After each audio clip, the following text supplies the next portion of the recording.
এই মুহূর্তে এখানে দুর্ধর্ষ পারফরমেন্স নিয়ে কমেডি কাঞ্চন কিশোরগঞ্জ থেকে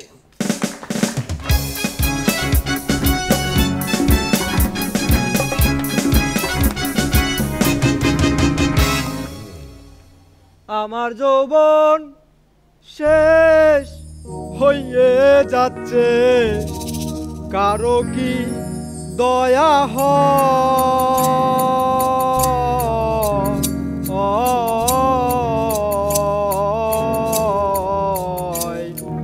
বিয়া করাই দেও আমায়, একটা বিয়া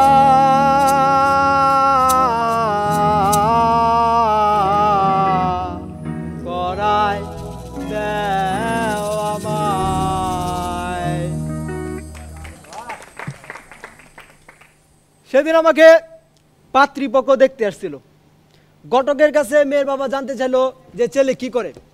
ঘটক বলল ছেলে হাত কাটে, পা কাটে, গলা কাটে, বুক ফাড়ে। এই কথা শোনার পর আমার বিয়েটা ভেঙে গেল। কিছুদিন পর ঘটক মেয়ের বাবাকে বলল, দেখুন ছেলে কিন্তু গুন্ডা না, ছেলে দর্জি। কো আচ্ছা আচ্ছা, তাহলে আপনি আগে বলবেন না? আচ্ছা ঠিক আছে, আপনারা আমার বাড়িতে আইসা মেয়ে দেখে যান। আমরা মেয়ের বাড়িতে গেলাম, মেয়েরে দেখেই তো আমি মাপামাপি শুরু করলাম, আবারও বিয়েটা ভেঙে গেল। সেদিন বাবু ভাই আমার কাছে একটা ছেঁড়া পাঞ্জাবি নিয়ে এসে বলতেছে, কাঞ্চন এটা একটু সিলাই করে দাও। আমি ভাই ছেঁড়া পাঞ্জাবি সেলাই করে আপনি কি করবেন? কয়টা আমার শ্বশুরকে দেবো। কি বলেন ভাই, আপনি তাকে একটা সেকেন্ড হ্যান্ড জিনিস দিবেন? এই কথা শুনে বাবু ভাই বলতেছে, আরে বেটা আমার শ্বশুর যদি আমাকে সেকেন্ড হ্যান্ড মাল ফ্রিজ দিতে পারে তাহলে আমি দিতে পারবো না কেন? আমি কিন্তু অনেকের কাছে টাকা পয়সা পাই বকেয়া। সাধু ভাই আপনি টাকা দেন নাকি? আজকে যদি টাকা পয়সা না দিবেন তাহলে কিন্তু আপনার প্যান্ট শার্ট গুলো নিয়ে যাবো। মিরু ভাই আপনার টাকা কই? আপনার টাকা না দিলে কিন্তু প্যান্ট শার্ট গুলো নিয়ে যাবো। নিপুণ আপু আপনার তো পরে কথা আছে। সেদিন সাধু ভাই আমার বলতেছে, কাঞ্চন তুমি কি কি সেলাই করতে পারো?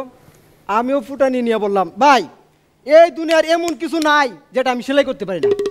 এই কথা শুনে সাধু ভাই বলতেছে, তাইলে তুমি এক কাজ করো, হ্যাঁ তোমার ভাবির ঠোঁট দুইটা একটু সিলি করে দিয়ে আইসো।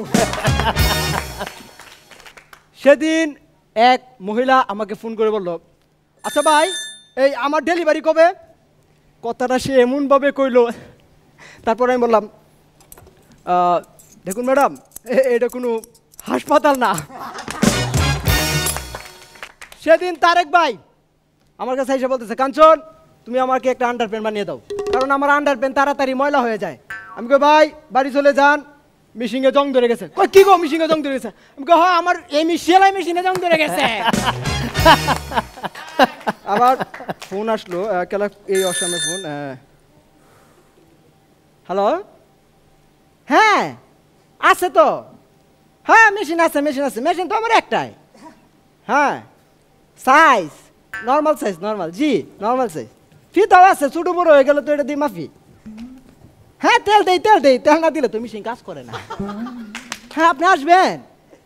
জি আসলে তো ভালোই হয়। হ্যাঁ এক কাজ করেন, আপনি করেন রাত্রে আসেন, আমি বিকালে সারাদিন মানে ব্যস্ত থাকি তো, রাইতে আসলে ভালো হবে, ঠিক আছে?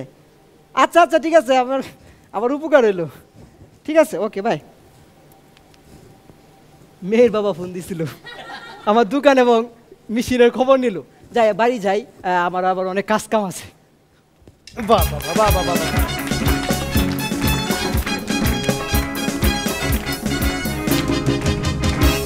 অসাধারণ পারফরমেন্স ছিল তোমার, থ্যাংক ইউ মাজার ভাই। কমেডি কাঞ্চন নামেই তো এগিয়ে আছে অনেক, এবং চলচ্চিত্রে বলুন নাটকে বলুন সত্যিকার অর্থে যদি দর্জির এই ইয়াং দর্জির প্রয়োজন হয় অবশ্যই কমেডি কাঞ্চনকে স্মরণ করবো আমরা। ধন্যবাদ। তোমাকে খুব ভালো লাগছে দর্জির লুকসে, মানে তুমি যেভাবে ফিতা টিতা গলায় নিয়ে একদম পাশে বসে আছো মনে হচ্ছে যে হ্যাঁ আসলেই তুমি একটু লাগবে না আমার তুমি মেপে আসো না, অন্তত একটা ড্রেস পরে বানাই দিয়ে পাঠিয়ে দিও। এবং সে দর্জি সাবজেক্টটা নিয়ে তুমি যে সব জোকসগুলি বললে সবগুলি খুব ভালো ছিল এবং খুব উপভোগ করেছি। কমেডি কাঞ্চনের কমেডি সম্পর্কে কোনো সন্দেহ কারণেই একদম প্রথম থেকে শেষ পর্যন্ত তুমি এটা চালিয়ে গেছো। তোমার কাজ অ্যাক্টিং অসাধারণ। Thank you. Thank you. Ferdous ভাই, দর্জিকে আর আমি কি বলবো, আমার মনে হয় যে মাজার ভাই, জুয়েলাস এবং আমার জন্য আমরা নতুন করে বিয়ে করব ঠিক করেছি। তো 3টা পাজামা বানিয়ে দাও। Wow. Kanchan, thank you. ফিতাটা জমা দিয়ে দিও, না তোমার ভাবসাব খুব একটা আমি সুবিধা দেখছি না। ওকে।